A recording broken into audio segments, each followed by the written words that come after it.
So, this is part 3, and probably the last one, of all of my witchy things, and I've showed you my candles. I've shown you shelf 1 and shelf 2, and now to first drawer. Now, as I told you in part 1, drawer's gone. I actually still have the drawer, but it's broken. So what I did was I bought these little baskets and things at the dollar store, and have been using it to store my stuff, kind of like a drawer. So I use this part like a shelf, and I just stick this in as a drawer. In here, more candles.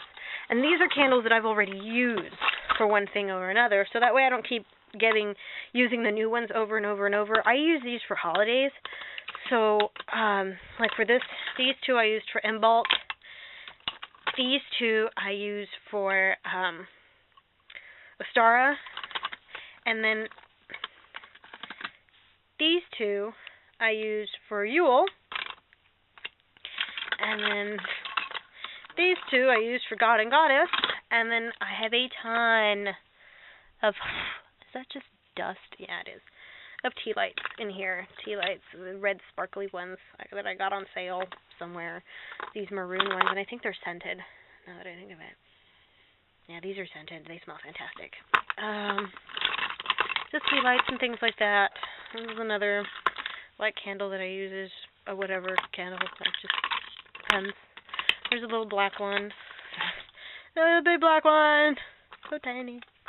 So tiny. I keep these because I buy a lot of these. Except they don't come with a holder. So I keep them and I stick them in these and I call it a day, and it doesn't burn my stuff. I don't want it to catch fire. On top of here, you see here, there's my finger, this is my offering plate. So like if I have a full-blown ritual done, I like to make a meal. So what I do is I put it on here, or if I have started to dry some flowers as an offering, whether it's food or things I want to light on fire, whatever, I put it on here. And this is where I would normally do it when I have a plain altar, but my room right now is a complete and total wreck. That I have to clean, that I've been doing ever so slowly. So in this one, this little thing, let's not do that. All my candle holders, my little round ones. And see, this is why I usually use the tea light holders at the bottom, because if not, then I end up with candles stuck at the bottom. I don't like having candles stuck at the bottom, because then my candle won't stay in, like, a certain position. So now I've just started sticking this down there.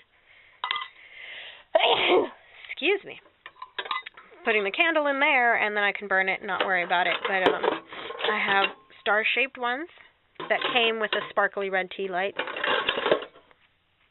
And then these crown-shaped ones that also came with the sparkly red tea lights. Then I have these really cute ones that my mommy got me. Oh, butterflies. There's 2 of them, and I used to put them on tiles with white tea lights in them for God and Goddess. Next one is all of my incense. In here is all my incense and stuff. So I have incense cones, more incense cones, incense sticks. This is my incense burner. This is my very first incense ash catcher, where you stick the stick right there on the hole and then it would just catch. This is for cones and for sticks. And then I have more incense in there. And here is random tools. By random, I really do mean random. I mean, there's no actual thing going on there. In here, as you can see, this is going to sound gross. This is my daughter's, all 3 of them. They're umbilical cords. The stub that fell off of their belly button, I kept. And I use it in ritual during Yule to symbolize the birth of the sun. And so this is something that came from the birth of my children. I use it for that. One little sage stick, brand new, because my old one's done. So I got a new one. This is my wand. It's from a rose bush. It's very simple. I just filed the edges so I wouldn't poke myself. I made one end to represent female and male. So male is all rounded off, and the female has a hole in it. Yep, to project and to absorb, pretty much. So in here, this is actually an old glasses case. In here I have coins, lots of coins. Lots of random coins too. Not all of them are American. So here's like gold dollar with the Indian woman in it. A gold dollar with, what is this? James Madison. 50-cent piece. Some yen. Canada penny. A peso. Canada dime. So this is just, I use this for money magic. So I've used this a lot. There's more coins in there, but I don't want to. I actually have bills, but my husband has those. This is my athame. One of my many athames. I have actually lost many athames. Somebody's broken into my house and stolen my athames because mine are very nice and fancy. I bought this. My husband bought this for me, and it's because I absolutely adore mermaids. So there is the main picture on there, and this intricate work right there on the blade, and it's absolutely lovely, and I love it. And I use that as my athame. This was my replacement athame that I now use as a bowling.